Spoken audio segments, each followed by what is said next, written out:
This is The Book of Life, a podcast that uncovers life lessons from Judaism's most important book, helping you power your day with purpose. Here is Ruchi Koval.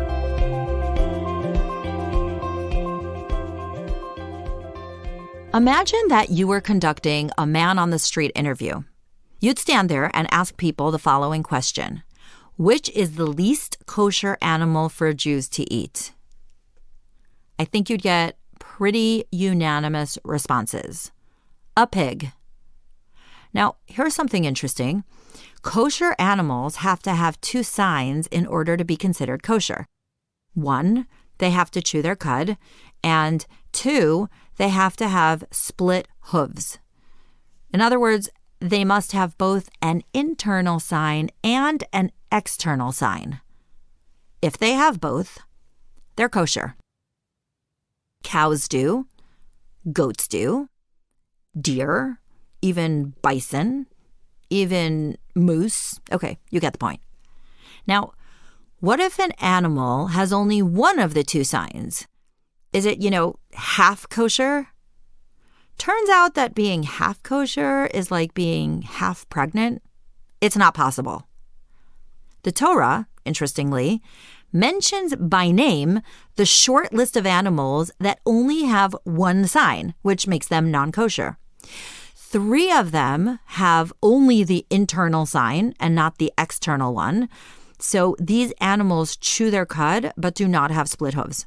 These are the hare, the camel, and the hyrax. I know quite intimately, by the way, that camels chew their cud. I spent a very memorable night on a Momentum Israel trip sharing a Bedouin tent with a bunch of them, and their chewing was just unforgettable. Also, please don't ask me what a hyrax is. Okay, moving on.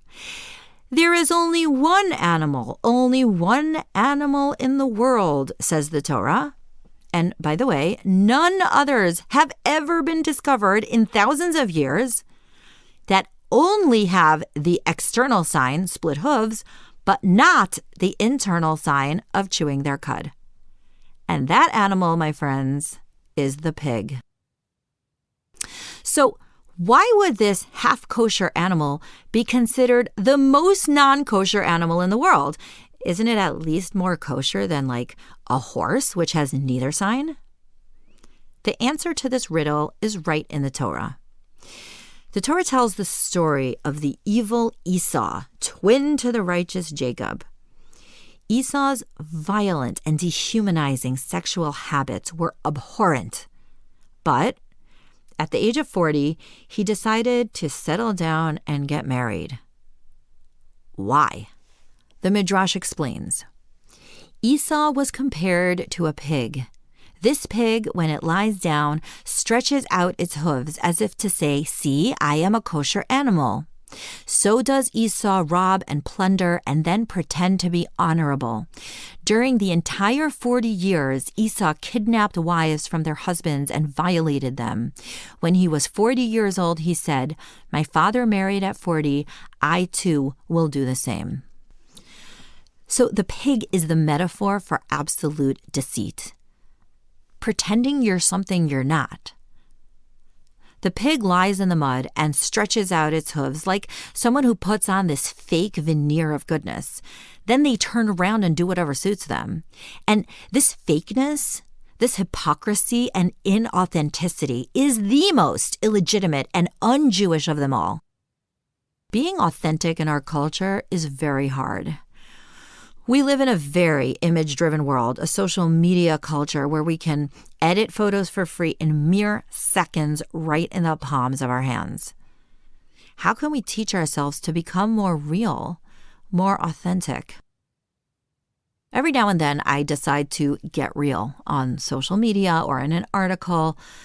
I'll share a vulnerable or intimate story or emotion or share a raw and honest reaction to something that's going on in the news. 2 things happen almost immediately. 1, I get a flurry of positive reactions and feedback with people sharing that my vulnerability and authenticity has helped them enormously. And 2, I get what researcher Brené Brown calls a vulnerability hangover. According to Brown, you will almost always have a sick pit of regret in your stomach after getting vulnerable, and that your brain will frame it in the worst way possible. And most importantly, it is no indication at all that you did anything wrong. But we're scared, so scared, to show the world who we really are. And I think I know why. Many of us don't think we are really lovable as we are. We forget that we're made in the image of God, that God created us, warts and all, that He made our flaws so that we could grow and become. He loves us and made us perfectly imperfect. Yet, too often, we don't love ourselves. So we're afraid that if we show these flawed and broken selves to the world, we will not be loved. Instead, we have to wave our kosher hooves to the world and say, see my external perfect self? Aren't I worthy? Don't look too close, though. Internally, I don't feel kosher. But the real truth is that what usually happens is that when one person is real and authentic, others feel safe to follow their lead. What? You also struggle? You also have doubts and mistakes and insecurities? You too have imposter syndrome? Well, maybe I'm okay after all. See, authenticity breeds authenticity, and vulnerability breeds more vulnerability. Then we allow others to truly know us, and often they will love what they see. No need to pretend we are what we aren't, which, aside from being dishonest, is exhausting. Over COVID, I noticed that many of my friends decided to grow out their gray hair.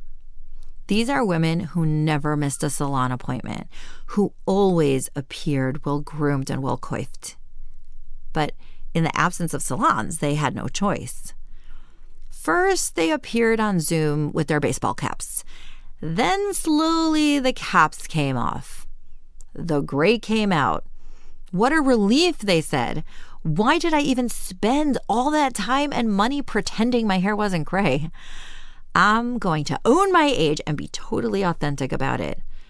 I applaud this movement wholeheartedly. How exhausting it is to pretend you are what you aren't, or you aren't what you are.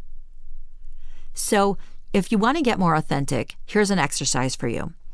Psychologist Asher Aaron figured out that intimacy can be fostered between strangers by asking each other a series of questions designed for authenticity and vulnerability, getting to know the real person. Here's a sample of the questions, which, by the way, can totally be used with people you already know and love. Note that the questions go from less intimate and therefore easier to answer to more intimate and therefore more difficult to answer. Before making a telephone call, do you ever rehearse what you are going to say?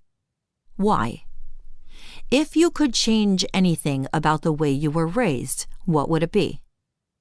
If you could wake up tomorrow having gained any one quality or ability, what would it be? If a crystal ball could tell you the truth about yourself, your life, the future, or anything else, what would you want to know? Is there something that you've dreamed of doing for a long time? Why haven't you done it? What is your most terrible memory?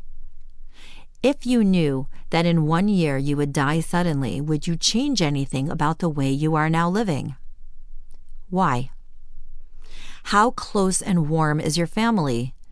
Do you feel your childhood was happier than most other people's? How do you feel about your relationship with your mother? Complete this sentence. I wish I had someone with whom I could share. Tell your partner what you like about them. Be very honest, saying things that you might not say to someone you've just met. Share with your partner an embarrassing moment in your life.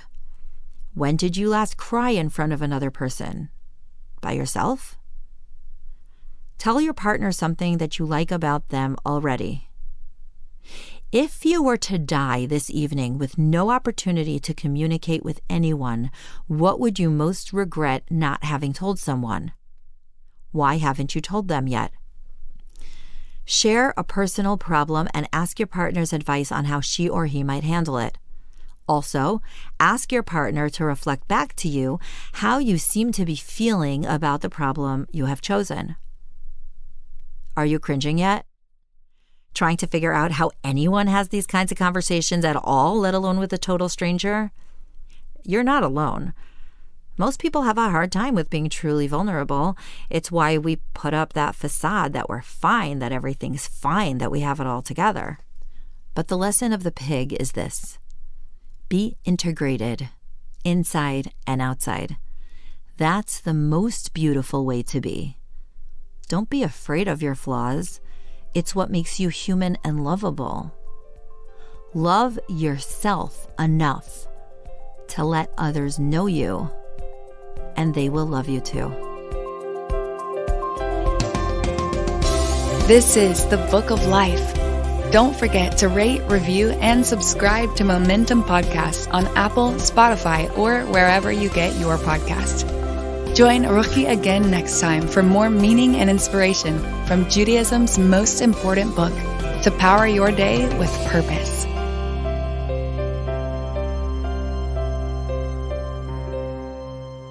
You're listening to a Momentum podcast. For unlimited inspiration, wisdom, and empowerment, visit MomentumUnlimited.org.